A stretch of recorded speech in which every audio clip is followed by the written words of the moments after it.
Well done, sir. And with that, I believe we are ready to proceed.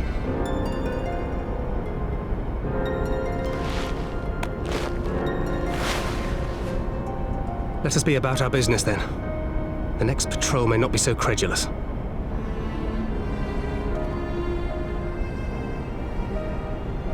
Why must you be so disappointingly brusque? You're not at all as Minfilia described, you know. I don't think you've favoured me with so much as a single compliment since we set out. Tell me, did your time in the wilderness sap you of all your charm? Or are you holding it in reserve for your beloved? This is neither the time nor the place. Well, call me old-fashioned, but when I'm risking life and limb infiltrating an Imperial castrum, I like to be sure of my comrades' motivations.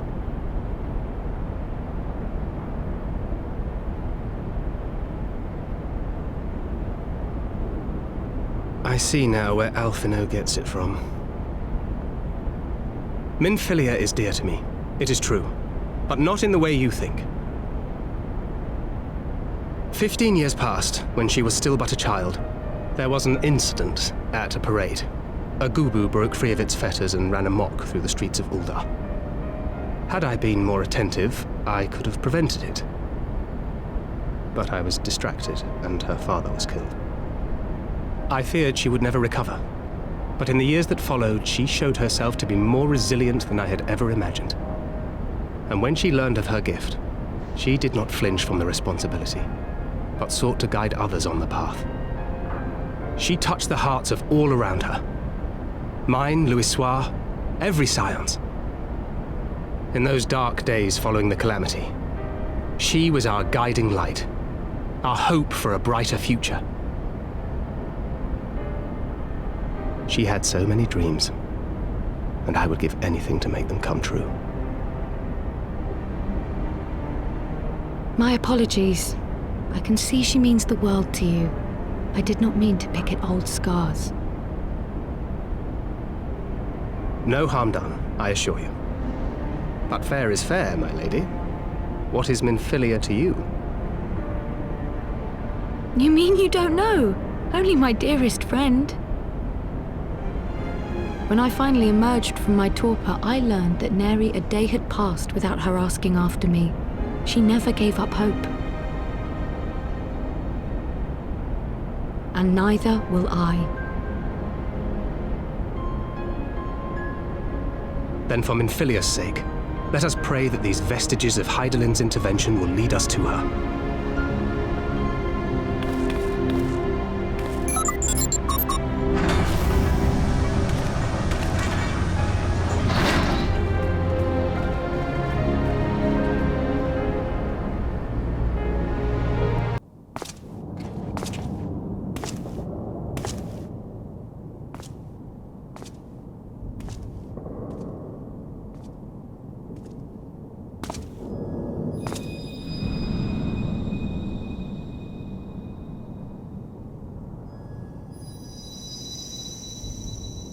Hear, feel, think.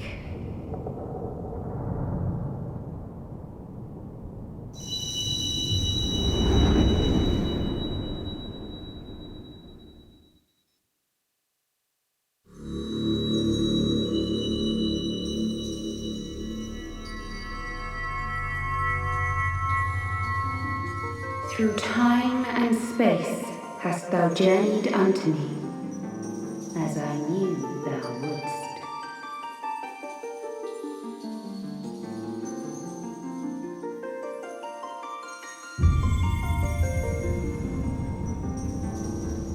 We are the word of the Mother. We, who were once called Minfilia.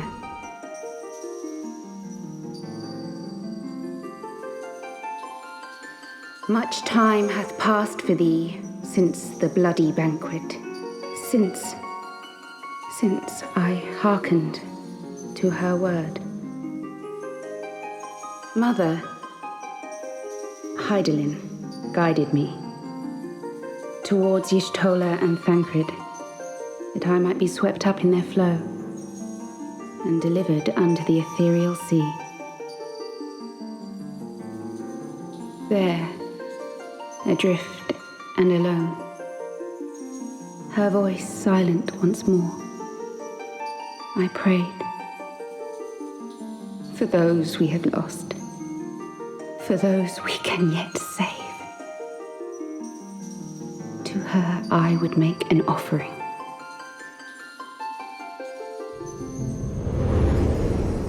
We speak now with one voice, one will,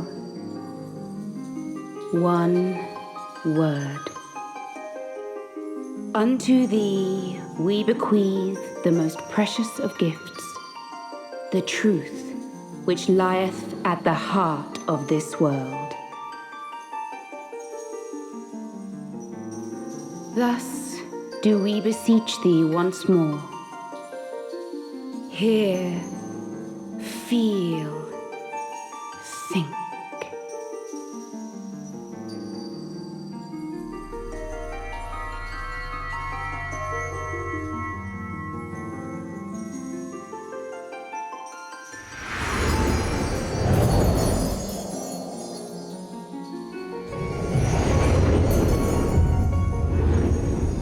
Before there was life, in the depths of the ethereal sea, light and dark did once dwell as one. But the darkness coveted power, and the balance was broken. Thus was I forced to banish him unto the distant heavens, to forever remain apart, a moon bound. In sundering the star did we cry out, and the barriers twixt planes chanced to falter. Across 10 and 3 were we then divided, reflections of the source, each possessed of a shard.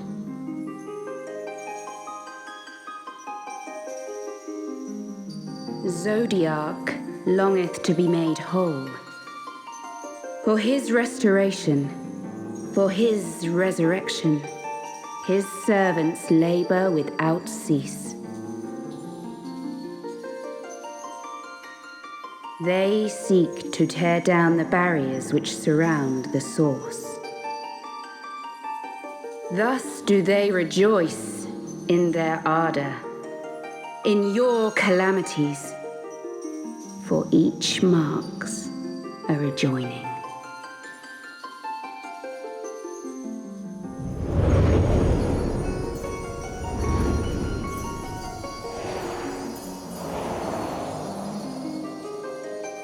Seven times have they succeeded.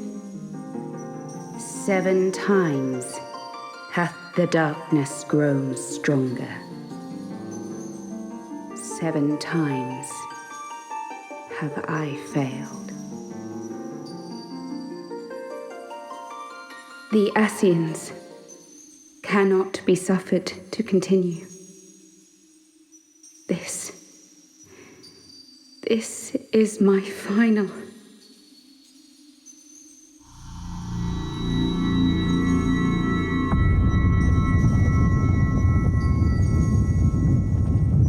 The crystal's power is all but spent.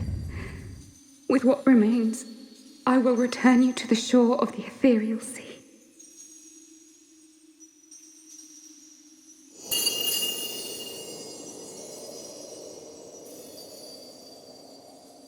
Blessed children, go forth and seek. Seek.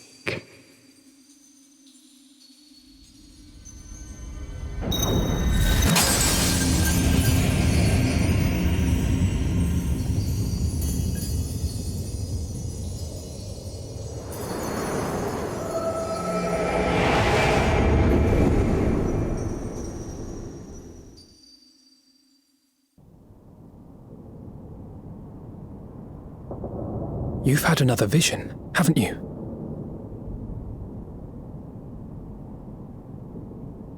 Let us return to Master Matoya's cave. Everyone will wish to hear what you saw.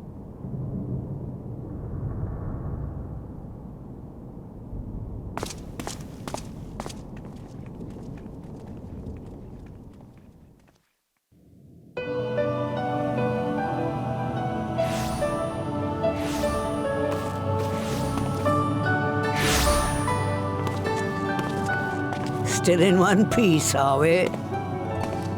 Well, did you learn anything?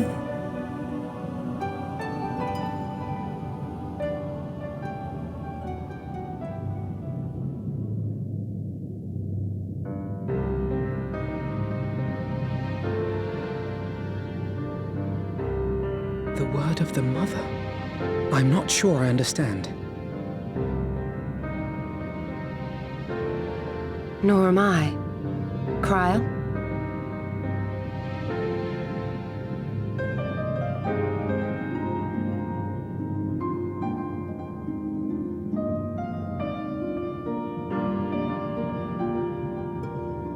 As unbelievable as it sounds, I see no reason to doubt her.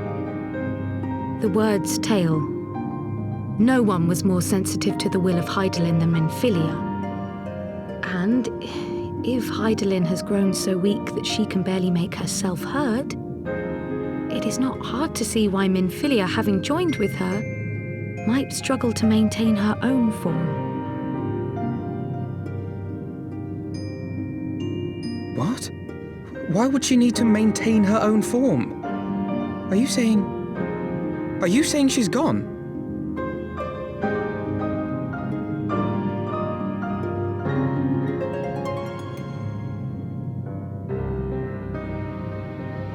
But that cannot be! Not now. Not after all we have accomplished. We were meant to usher in the dawn's light together! She threw herself on the fire to fuel your dawn's light, boy. You'll just have to usher it in on your own. Must you be so ungentle?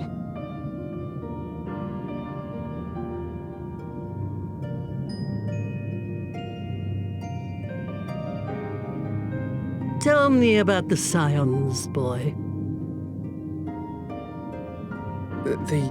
The Scions of the Seventh Dawn lay before Eorzea's salvation. Whenever the realm is threatened, be it by Primal, Ascian, Garlean, or any other, we take up arms in her defense, that all in Eorzea may live to see a brighter tomorrow. And that's very noble of you. But in chasing after these lofty goals of yours, you seem to have lost sight of some basic truths. To win a war, you must be willing to do whatever it takes. To fight, to kill, and if necessary, to die. The path you've chosen is paved with the dead. Walk it with your eyes open, or not at all.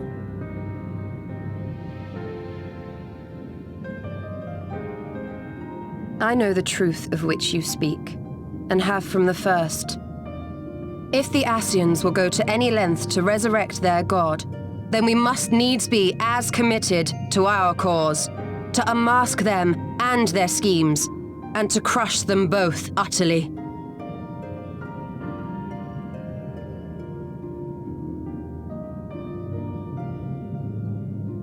Come, there is much to be done. Yes, of course.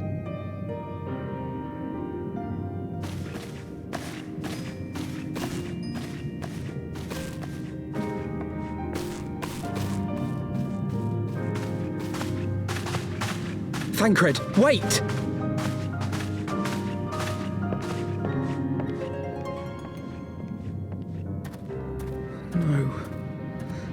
No, this is all wrong.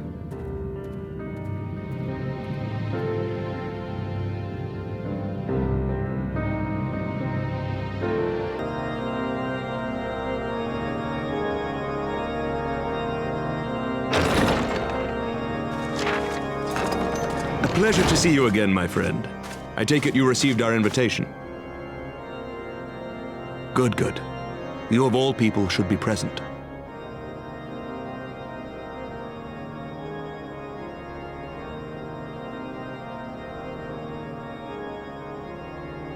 When the true brothers of the faith seized control of the vault, I feared the worst.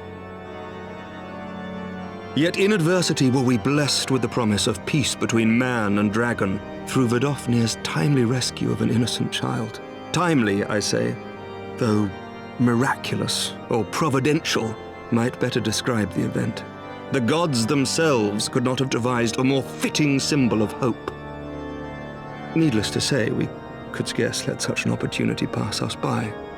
Which is why I set about making formal arrangements for a peace conference between our peoples.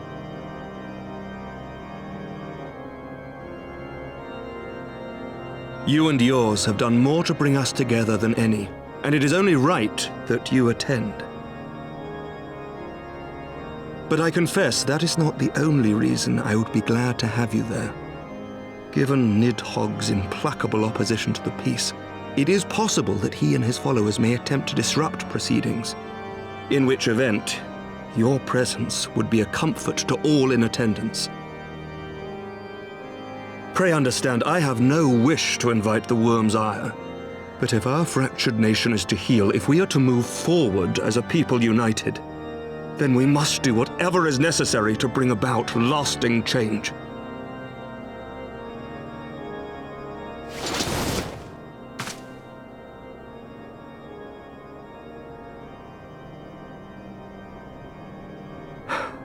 "'Tis nothing, 'tis nothing." Lucia cautioned me against giving vent to my passions, lest my wounds reopen. It has not been easy reaching out to our opponents in Ishgard, many of whom sympathized with the actions of the true brothers. But in so doing, we have limited the influence of the zealots. The people are ready, my friend.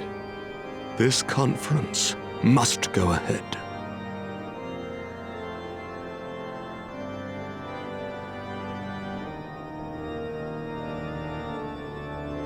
I knew you would understand. The conference will take place on the border of Ishgardian and Dravanian territory in Falcon's Nest. Lucia is there seeing to the final preparations even as we speak. Pray join her at your earliest convenience. 'Twould not do for the guest of honor to arrive late, after all.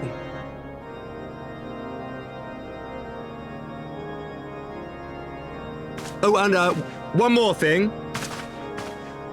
A drink. We should make time for one. Once the conference is concluded, I mean. By my reckoning, 'tis long overdue.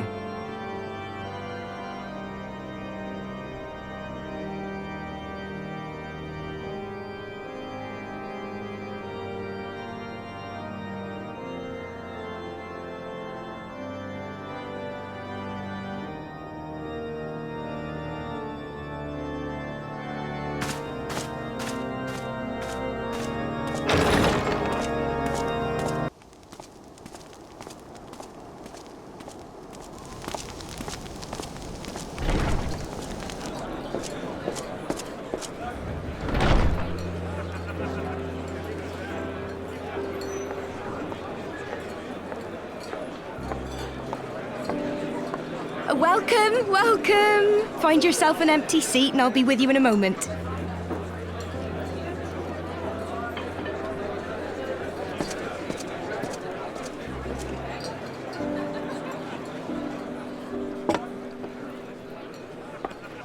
Cold out, isn't it?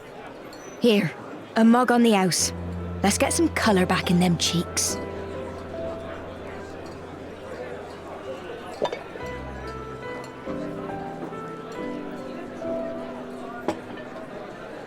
Afraid food will be a bit longer than usual. We've got a lot of hungry folk to feed, what with the conference and all. Oh, so many people with cause to celebrate. To think there could be peace in our time, after all them years of fighting.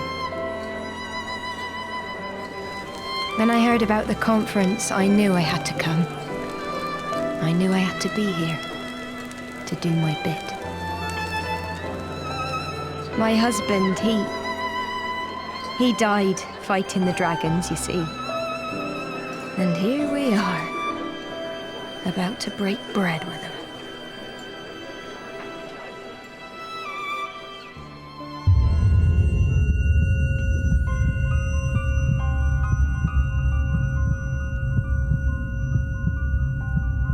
You were right, my lord. You look tired. Reckon you could do with a good long rest? After all you've done, I'd say you're dead.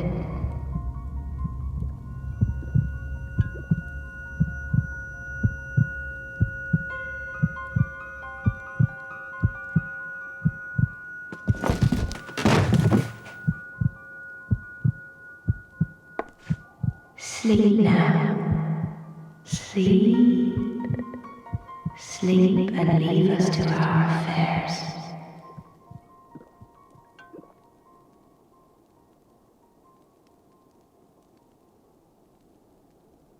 This was never your fight.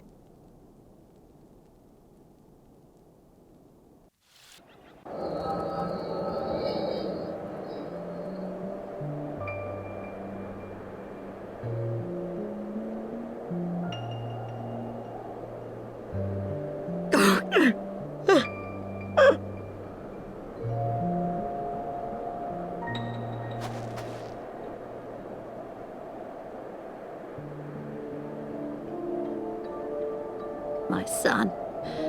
They told me he walks in Halone's halls. Him and the rest of his unit. They told me the same.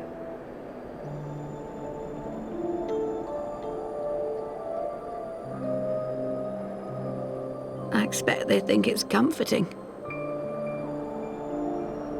Every time I come, I cry. I cannot bear to remember, but to forget would be 1,000 times worse. Yet that is what they would have us do. Accept this truth for the sake of peace. Bury the past and look to the future. But he was my future, my flesh and blood, my heart.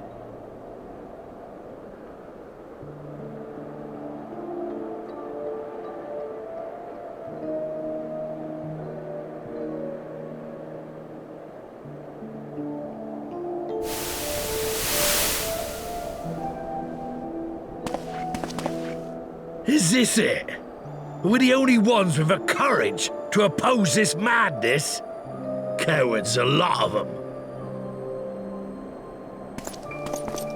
They think only of the prize, of the peace Sir Emmerich promises them. They know in their hearts it's a lie, but they go along with it anyway, desperate fools. But not I. Not I!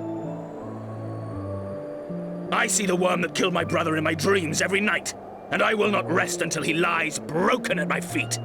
Him and every last one of his accursed kin. All this nonsense about Kings of Eld, as if I care what they did or didn't do, makes no difference to me and mine. Have the dragons sued for peace in 1,000 years? Are they bollocks? It's a bloody ruse is what it is, and Sir Emmerich and the rest of them bloody fallen for it. But what can we do? They believe, and naught we can say will ever change their minds. Whether we like it or not, man and dragon will come together at Vulcan's Nest, and all will be forgiven. Forgiven and forgotten.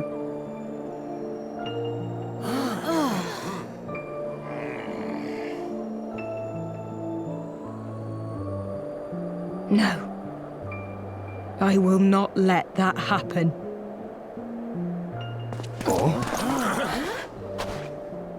They will remember the true face of the enemy. I will show it to them. And we will rise up against them once more.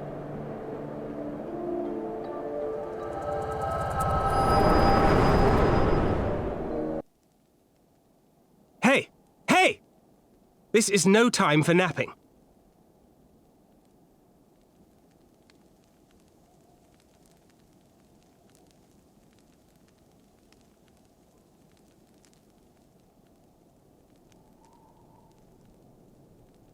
Do you have your wits about you? Good. Come with me. We have a crisis on our hands.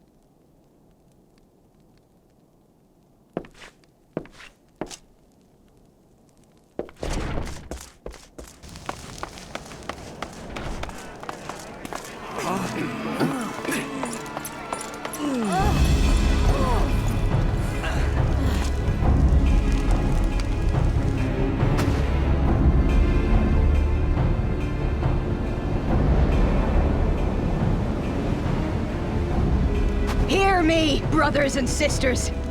Do not be fooled by the honeyed words of the Dravarnians. The peace they promise is but a prelude to slaughter.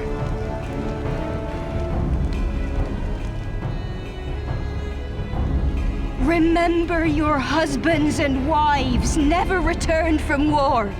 Your children torn apart by fang and claw. All your loved ones show no mercy. Does not your heart cry out for vengeance? Your blood boil at the injustice? Remember the face of your enemy, brothers and sisters. Remember it, and strike back!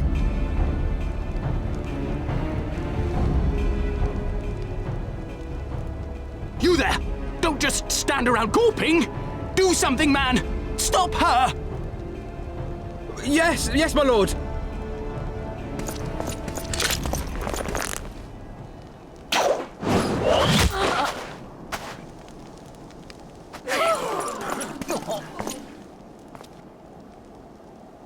See here the true nature of the Highborn. With lies and deception they lead us to our doom. And dare we raise our voices in dissent? Death is our reward.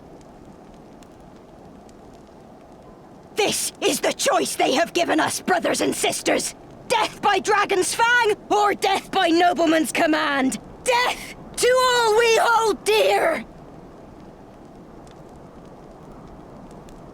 I spit on your choices, noblemen! You will take no more from me! No more! No more!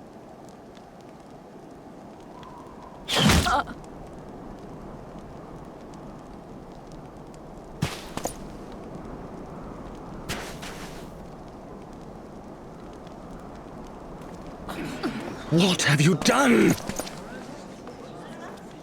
I only did as you ordered, my lord.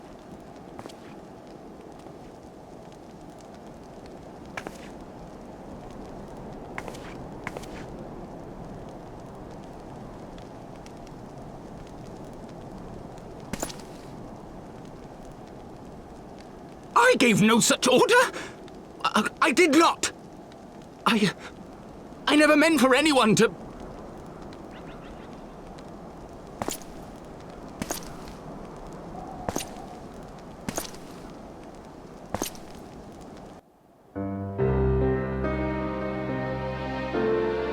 Olawa!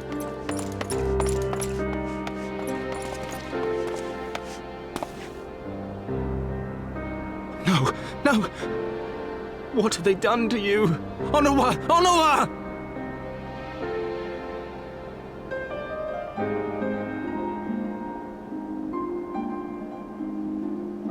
Is that you, my lord? You seem rather flustered. Because of you, you imbecile! What in the seven hells happened to you?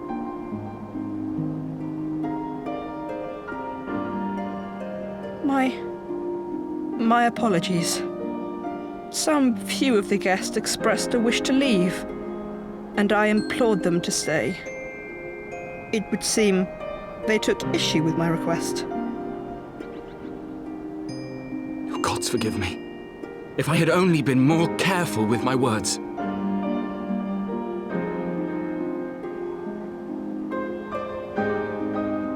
Do not blame yourself, my lord. I know that you and your brother have Ishgard's best interests at heart. That poor woman. She lives in the past, clinging to the memories of the lost. But the future holds so much promise, so much joy. And you know that better than any.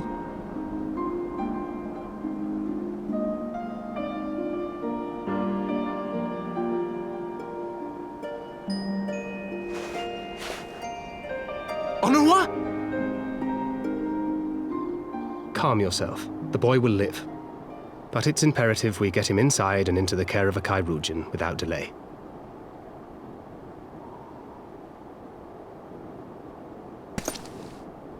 Oh, we were so close! Why does it all have to fall to pieces? Don't they want to live in peace? Don't they want to be happy? We all want the same thing! And still it falls to pieces! Tell me, what was I supposed to do? Someone, anyone, tell me, what was I supposed to do?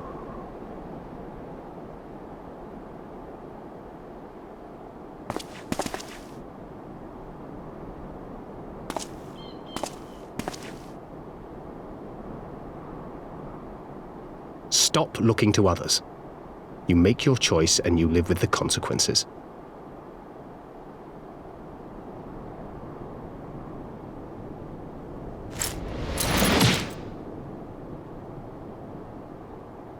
And what would you know about consequences? You who always know just what to say and just what to do. Your every deed is greeted with a round of applause.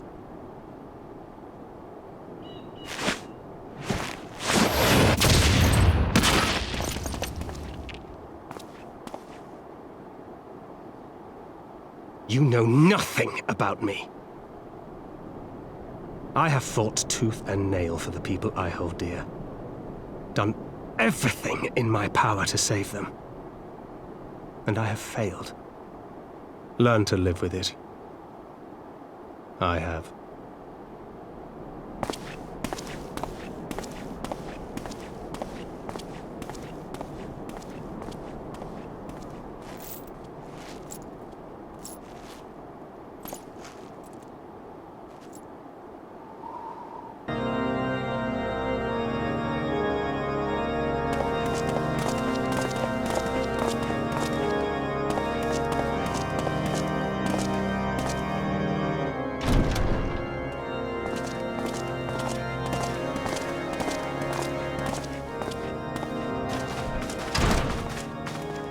Lord Commander, if I may, I wish to speak with you before the Grand Melee.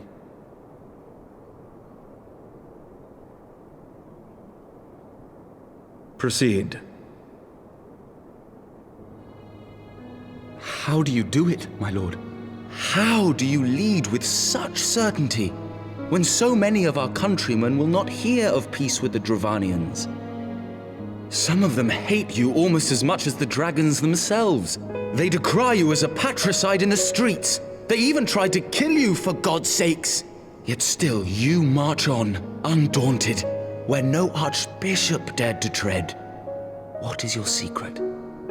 Where do you find the strength?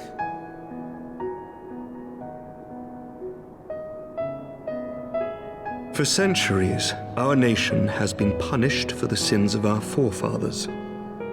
If our punishment is to end, I believe we must right the wrongs of antiquity and move forward as a nation united.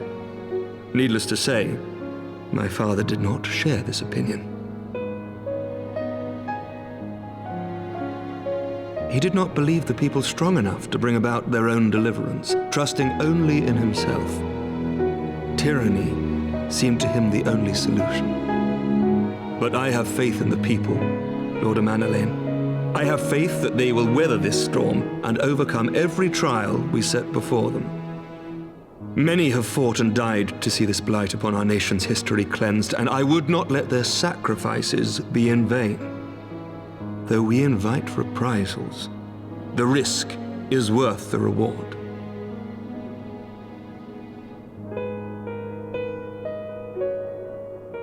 I want to believe. I do.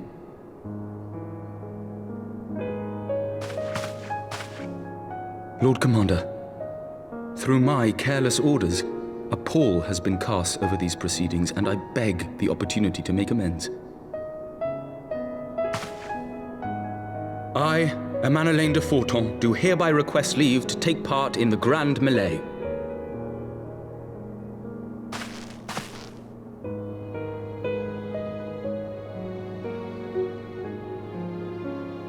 Who am I to deny such a heartfelt plea? We would be honored to have you join the fray, my lord.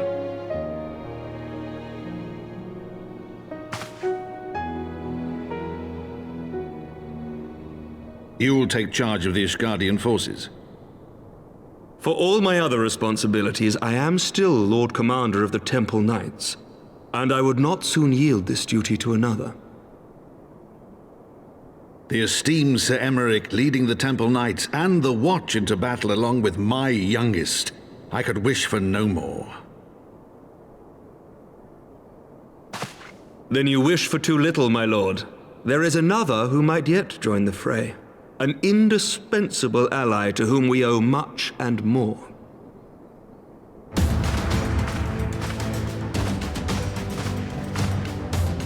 An adventurer beholden to none who nevertheless chose to champion our cause, who has shared in our suffering and in our glory.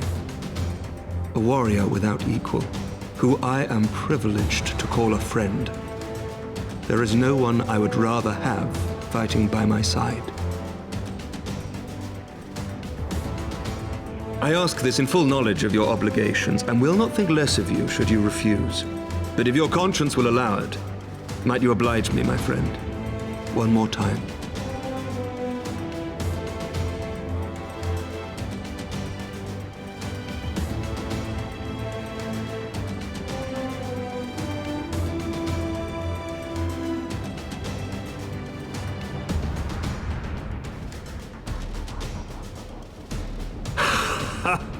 Together we shall give the people a spectacle for the ages, a celebration to mark the dawning of a new era.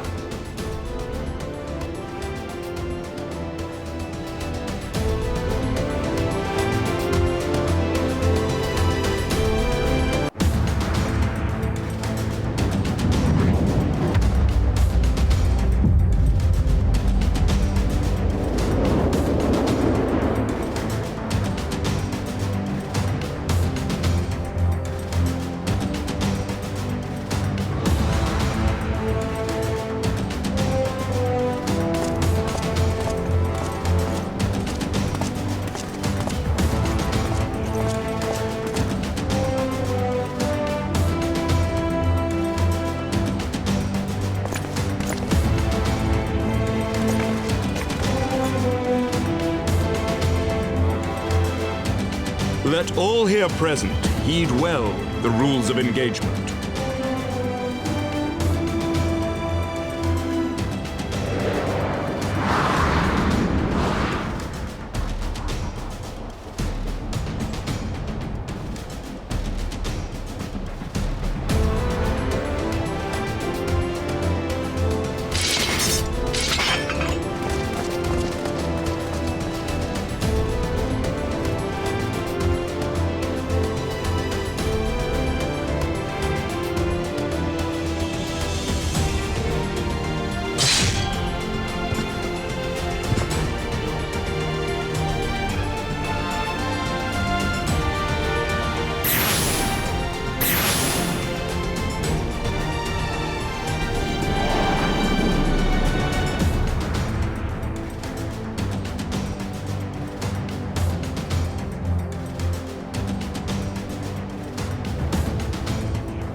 For the honor and the glory of Ishgard.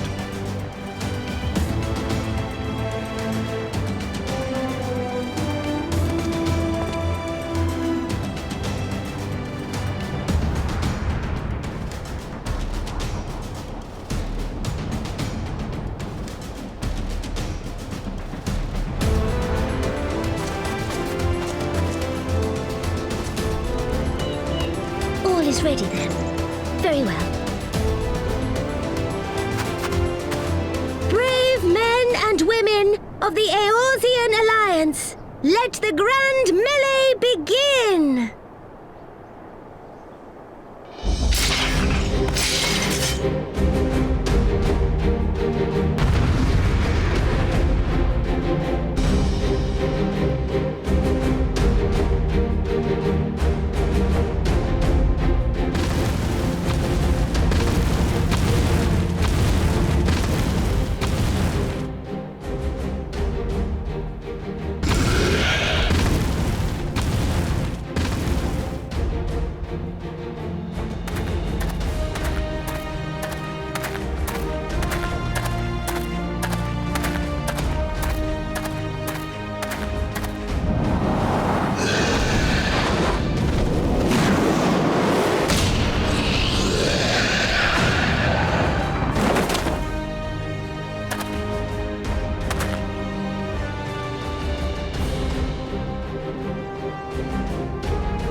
Did he win? Then we...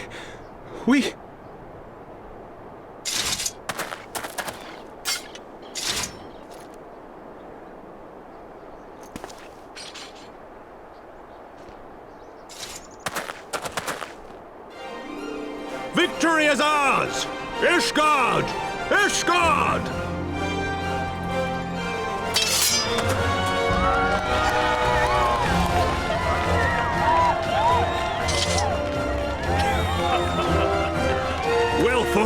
Well fought, my friend! You truly are the warrior of warriors. Thank the Fury you were on our side.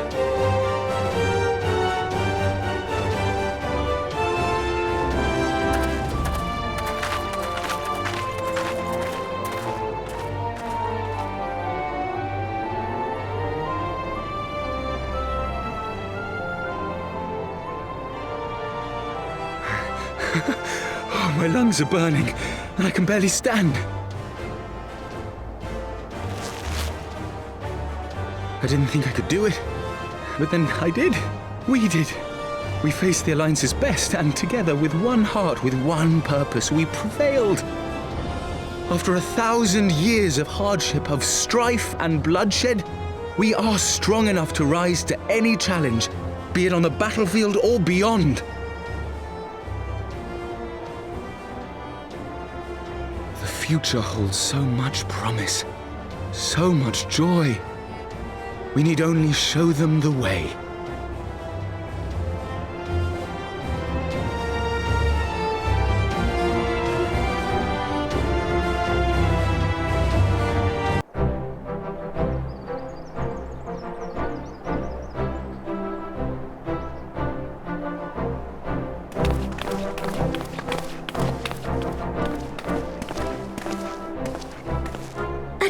truly magnificent display, Sir Knight.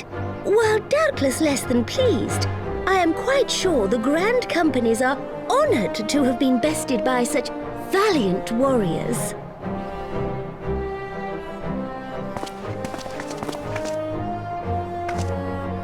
The honor was ours, Your Grace.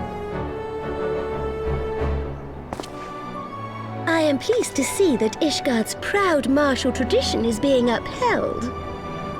When the time comes, I trust you will fight alongside your brothers and sisters in the Eorzean Alliance with the same fervor you displayed in opposing them.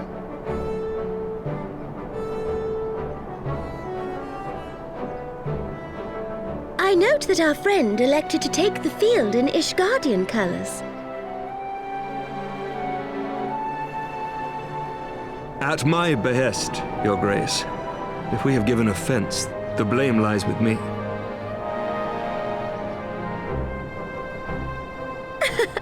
Fear not, Sir Knight. It was a surprise, nothing more. And any hint of ill feeling was thoroughly dispelled by the spectacle of our mutual friend's duel with General Raubarn.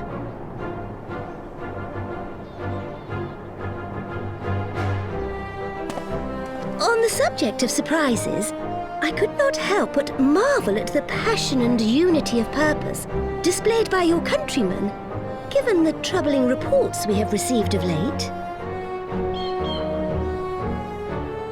I shall take that as a compliment, Your Grace. The events to which you allude are the price of change. The end of the Dragonsong War marks the beginning of a new era for our nation, and for the people, high and lowborn alike, who will lead her into the future. Ah, yes. The people.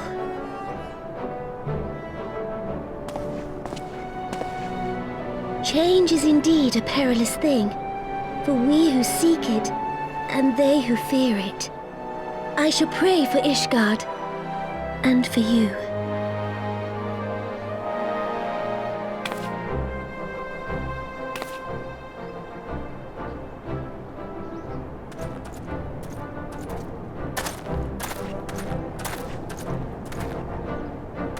Well, that made for a refreshing change. Congratulations on your victory, by the way.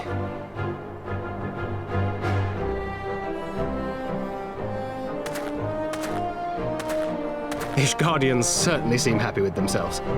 I, for my part, am merely glad you did not strain anything in the process of single-handedly winning the battle for them.